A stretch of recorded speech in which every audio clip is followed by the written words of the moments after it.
निवासियों ने, वहाँ के नागरिकों ने, वहाँ के युवाओं ने एक अभियान अपने हाथ में लिया है कि वो सब अपने गांव की सफाई प्रत्येक दिन, प्रत्येक सप्ताह में एक अभियान चलाकर करते हैं। हर दिन 2-2 घंटे का समय निकालकर उसको भी प्रधानमंत्री जी ने अपने मन की बात में आज जो है पूरी देश दुनिया के सामने रखा।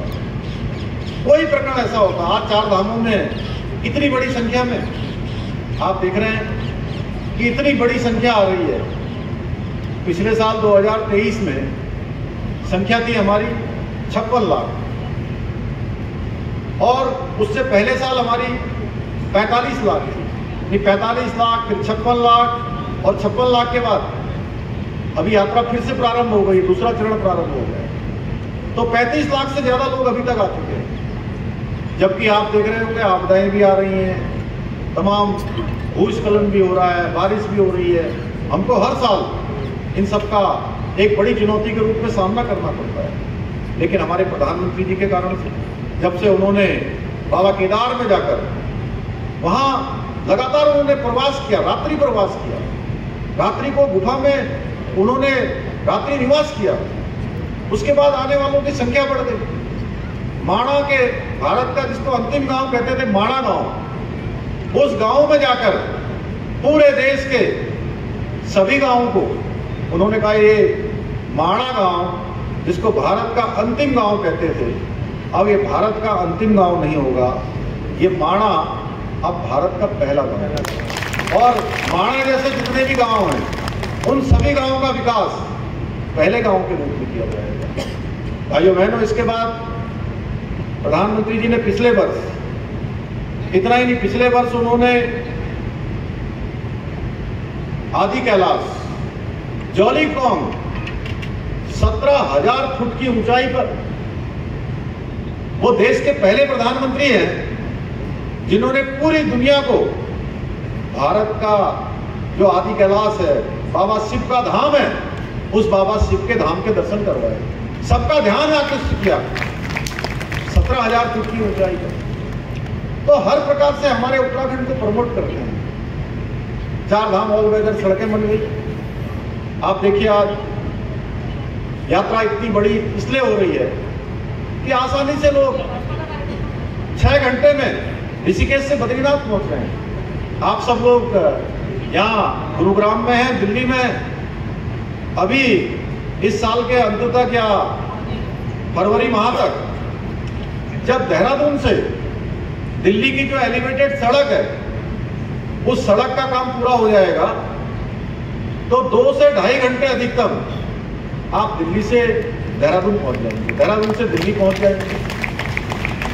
और मैं तो अभी कह रहा था, अभी मैं एक कार्यक्रम में मुझे अनुपम खेर जी मिल गए,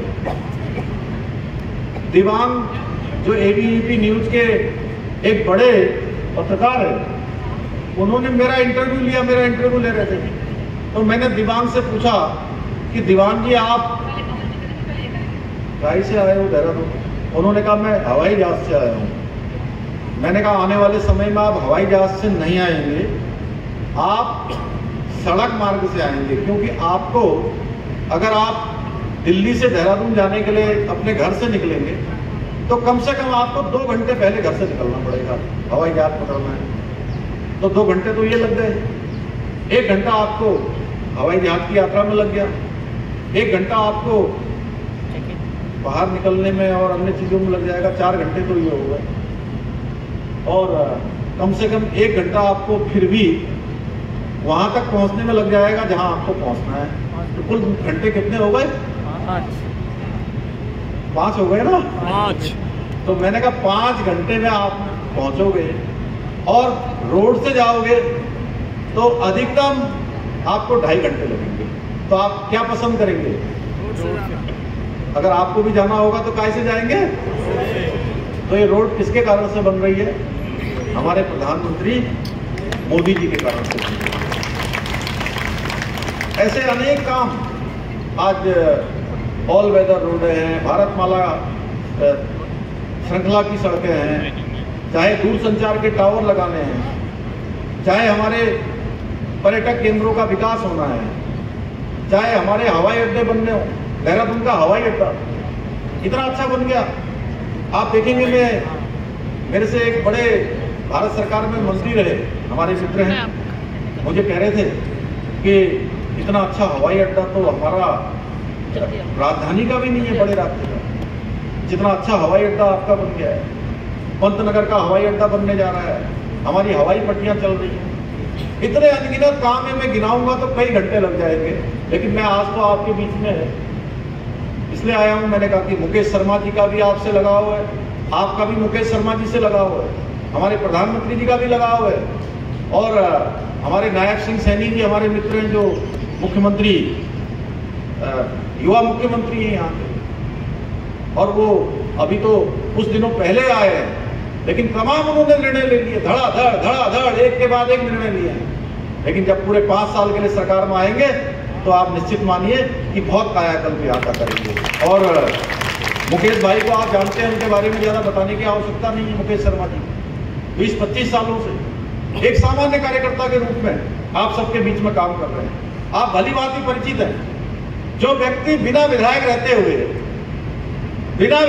हुए इतनी सेवा कर सकता है, इतने काम कर सकता है, इतने लोगों के सुख दुख में खड़ा हो सकता है, हर एक घर से जिसका परिचय हो, आप ये मानिए कि वो विधायक बनकर कितना काम नहीं करेगा। इसलिए आप सब लोग एकजुट होकर 5 तारीख को मुकेश जी के लिए अपना समर्थन जुटाइए, और आपका एक वोट कमल में गया, आपका एक वोट न सिर्फ गुड़गांव के लिए बल्कि हरियाणा के विकास के लिए, उसकी समृद्धि के लिए भी काम करेगा। और पिछले 10 सालों में हरियाणा के अंदर हरियाणा की तकदीर और तस्वीर दोनों बदलने का काम हुआ है। थोड़ा आप पीछे चले जाइए, 2014 से पहले हरियाणा की पहचान बन रही थी कि अपराधियों का हरियाणा, यहाँ घोटाले होते थे, बेटियों का कत्ल होता था, महिला अपराध होते थे, तमाम जमीनों के बड़े बड़े घोटाले होते थे, एक परिवार का राज चलता था, और परिवार के ऊपर भी एक परिवार का दिल्ली से राज चलता था, है दामाद जी का चलता था, और बड़े बड़े डीलरों का काम चलता था। उस सबको बदलने का काम हरियाणा के अंदर डबल इंजन की सरकार ने किया है। मोदी जी के नेतृत्व में 2014 में जो सरकार बनी, उस सरकार ने किया है। यहाँ पर कितना भ्रष्टाचार होता था, किसी से छिपा हुआ नहीं है। भ्रष्टाचार के दलदल में हरियाणा घुसा हुआ था, उस दलदल से बाहर निकालने का काम। कोई ये नहीं कह सकता है कि 10 सालों में, कई बार लोग कहते हैं, आपसे भी पूछते होंगे 10 सालों में क्या बदला।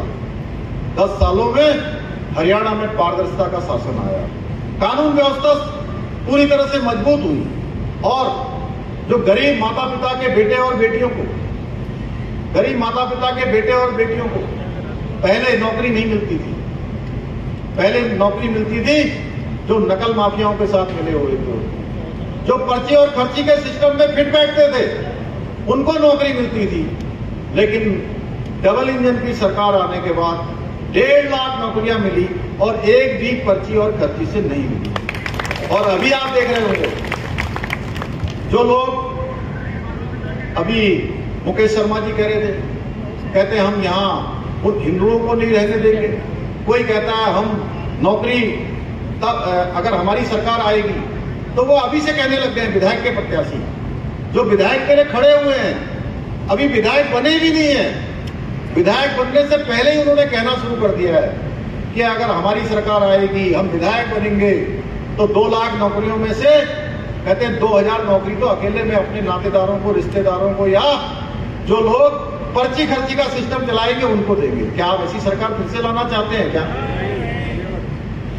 आप इस प्रकार की व्यवस्था को फिर से हरियाणा को उसी दलदल में धकेलना चाहते हैं? क्या नहीं, जोर से बोलिए, क्या उसी में धकेलना चाहते हैं, या मोदी जी के साथ जो डबल इंजन की सरकार चल रही है उस सरकार को लाना चाहते हैं? देखिए, पूरे देश के अंदर एक इतिहास बना है, मोदी जी तीसरी बार देश के प्रधानमंत्री बने।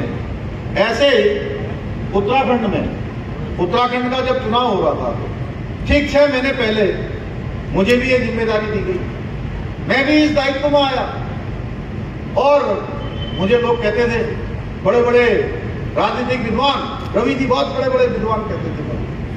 अरे आप बहुत गलत टाइम पर बन गए। यहाँ तो ये परिपाटी है, यहाँ एक मिथक है कि हर बार चुनाव होता है और सरकार बदल जाती है। इस बार भी सरकार बदल जाएगी। आप भले आदमी हो, कहाँ आप बाद में आ जाते हैं। देखिए, मैंने कहा मुझे उत्तराखंड की जनता पर भरोसा है, वो मुझे आशीर्वाद देगी। हमारे प्रधानमंत्री मोदी जी के नेतृत्व में जो काम हुए हैं उन कामों पर मोहर लगाएगी, और उत्तराखंड की जनता ने हमारे कामों पर मोहर लगाई, हमारे प्रधानमंत्री के नेतृत्व को आगे बढ़ाया और एक मिथक तोड़ने का काम किया। एक मिथक तोड़ा, एक परिपाटी बदली और एक नया इतिहास बना दिया। आज हरियाणा में भी हम सबके समक्ष अवसर है कि हम जो हरियाणा विकास की गति में आगे बढ़ा है, और उसमें हमारे प्रवासियों का बहुत बड़ा योगदान है। ओम प्रकाश भट्टी चले गए हमारे, अभी इससे पहले की सभा में भी हम लोग रेवाड़ी में भी थे, वहां भी बड़ी संख्या में लोग आए थे और सबने वहां संकल्प लिया कि हम हरियाणा में फिर से कमल खिलाएंगे, हम हरियाणा में फिर से डबल इंजन की सरकार बनाएंगे। मैं आप सबसे यही कहने के लिए आया हूं कि पिछले 10 सालों में हरियाणा में इंफ्रास्ट्रक्चर को जहां एक और मजबूत किया गया है, वहीं दूसरी ओर अनेक योजनाएं हरियाणा की सरकार ने जन जन के स्तर को ऊपर उठाने के लिए यहां पर लागू की है। पिछले 10 सालों की अगर हम बात करें तो 10 सालों में दर्जनों राष्ट्रीय राजमार्गों का निर्माण हुआ है। मैं रेवाड़ी में कार्यक्रम करने के बाद हवाई अड्डे की तरफ जा रहा था, इतना शानदार हाईवे, और वहां की वंदना जी जिलाध्यक्ष जी हमसे कह रहे थे कि ऐसे शानदार हाईवे हर जगह बने हैं, जाने में पता ही नहीं लगता कब कहां से कहां पहुंच गए। भाइयों बहनों, इसी प्रकार राष्ट्रीय राजमार्गों के साथ गांव-गांव में सड़कों का जाल बिछाया गया है। और अगर मैं हरियाणा की बात करूं तो पहले जो बजट मात्र 300 करोड़ रुपए का रेलवे का हुआ करता था, वो रेलवे का बजट भी मोदी जी और डबल इंजन की सरकार ने कम से कम 10 गुना बढ़ाया है और 3000 का बजट किया है। एक बड़ा बजट, इससे जहां रेलवे के क्षेत्र में मजबूत कनेक्टिविटी होगी, वंदे भारत जैसी 2 ट्रेनें यहां देने का काम हुआ है। गुरुग्राम में भी Dwarka expressway, Sohna elevated road, Delhi Mumbai expressway जैसी बड़ी बड़ी सड़क परियोजनाएं ये डबल इंजन की सरकार में कनेक्टिविटी को मजबूत करने के लिए यहाँ स्वीकृत की गई है। इसके साथ ही हाल में मोदी जी ने गुरुग्राम में मेट्रो के विस्तार के साथ ही रेलवे स्टेशन का जो नवीनीकरण का भी शिलान्यास किया है, जिससे आने वाले समय में गुरुग्राम में जो ट्रैफिक की समस्या है, अन्य समस्याएं, अभी मुकेश शर्मा जी ने मुझे कहा है कि यहाँ से उत्तराखंड के विभिन्न स्थानों के लिए बस चलाई जाए। मैं मेरे साथ आए हुए मैं उनको कहता हूँ कि तुरंत जाकर मैं अपने परिवहन विभाग को कहूँगा कि जितनी संभावनाएं यहाँ से बसों के लिए हो सकती है, वो सभी संभावनाओं पर विचार किया जाए। इसके अतिरिक्त अनेकों काम यहाँ पर किए हैं, जिसको आप भली भांति जानते हैं। मैं इतना ही आप सबसे कहना चाहता हूँ कि एक और जहाँ भारतीय जनता पार्टी है, जो आदरणीय मोदी जी के मार्गदर्शन में और हमारे युवा मुख्यमंत्री नायब सिंह सैनी जी के नेतृत्व में हरियाणा को विकास के पथ पर आगे ले जा रही है, तो वहीं दूसरी ओर कौन सी पार्टी है? कांग्रेस पार्टी, जो फिर से हरियाणा में भ्रष्टाचार लाना चाहती है, परिवारवाद लाना चाहती है, जातिवाद लाना चाहती है, हरियाणा को फिर से दलदल में धकेलना चाहती है। और 10 साल पहले जो कट, कमीशन और करप्शन की सरकार चलती थी, वही कुशासन को वापस लाना चाहती है। कांग्रेस के राजकाज में जो काम चलता था, पर्ची खर्ची का काम चलता था, ऐसे प्रतिभाओं के साथ जो नाइंसाफी होती थी, और वह उसी काम को फिर से यहाँ पर शुरू करना चाहते हैं। भाइयों बहनों, इसलिए कांग्रेस की सरकार और कांग्रेस का विधायक यहाँ से बिल्कुल नहीं जीतना चाहिए। आज आप लोगों को यहाँ से संकल्प लेकर जाना है कि हरियाणा में ये काम अब दोबारा से हम नहीं होने देंगे। और कांग्रेस के जो नेता हैं वो खुद जन भावना से चुनाव नहीं लड़ रहे, बल्कि वो सत्ता पाकर फिर से 10 साल जो सत्ता से अलग रहे हैं, घोटाले नहीं कर पाए हैं, वो फिर से घोटाला करने की जुगत में है। क्योंकि उनका जो करप्शन है, जो भ्रष्टाचार है, उनके नस नस में घुसा हुआ है। और इस देश के अंदर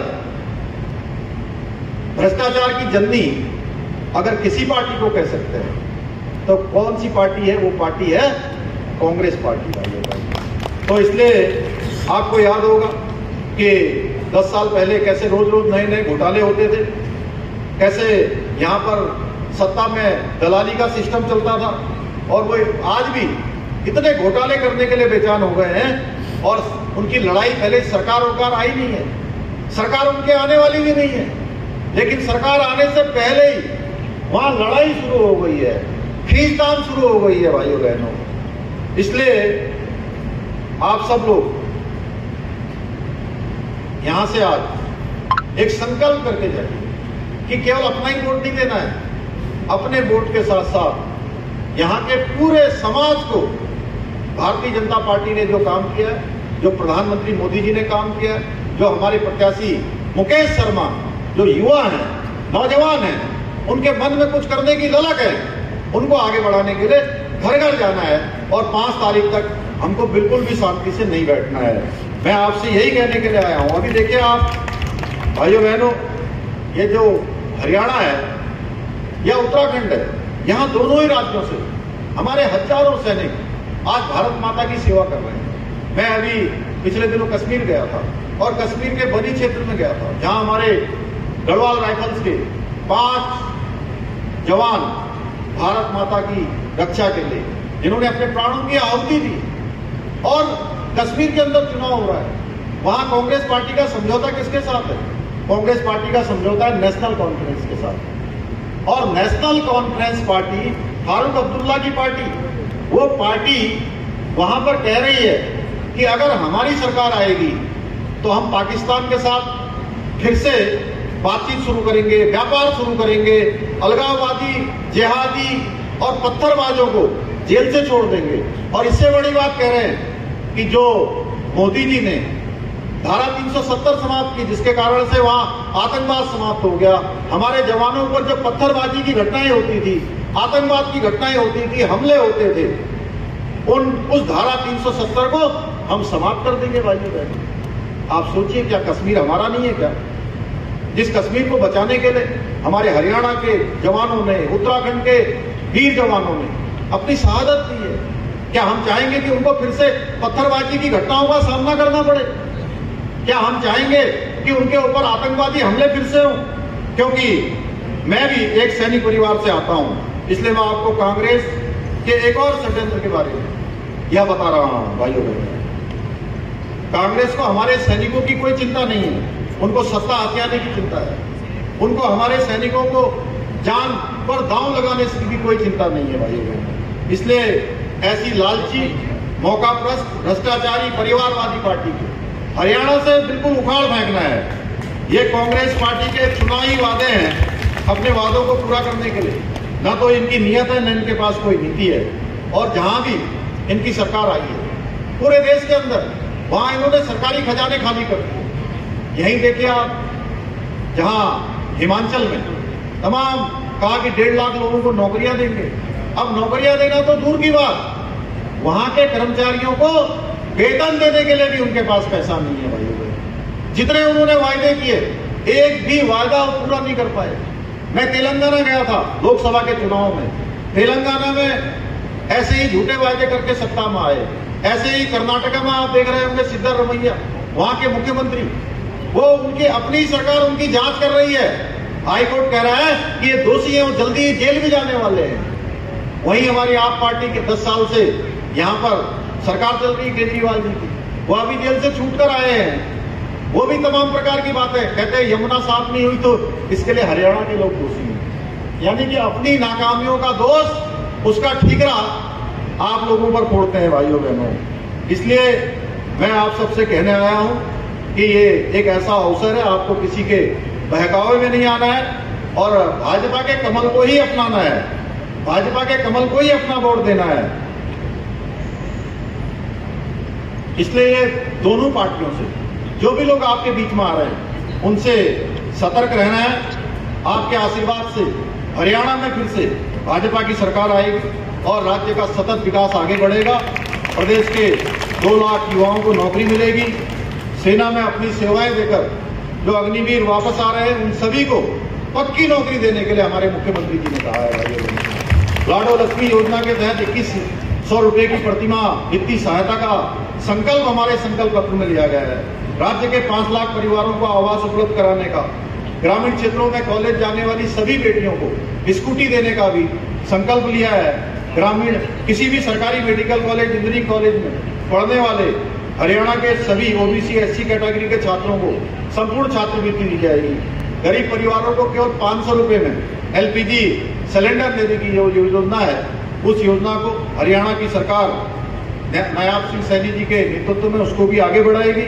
गुरुग्राम में 700 बेड वाला एक सरकारी अस्पताल, एक विश्व स्तरीय वैश्विक फिनटेक हब स्थापित किया जाएगा। ऐसे अनेक कार्य हैं जो कार्य नायब सिंह सैनी जी के नेतृत्व में आने वाली हरियाणा की सरकार पूरे करेगी, हरियाणा को विकास की नई ऊंचाइयों पर ले जाएगी।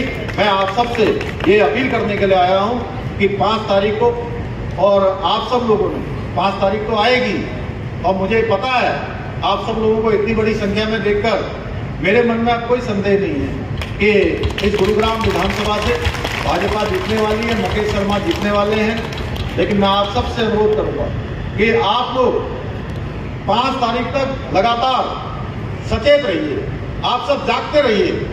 और इतनी गारंटी मैं दे सकता हूं मुकेश शर्मा जी को, जितना मैं जानता हूं, कि 5 तारीख तक आप लोग इनके लिए काम करिए और अगले 5 साल पूरे समय मुकेश शर्मा जी आपके लिए काम करेंगे।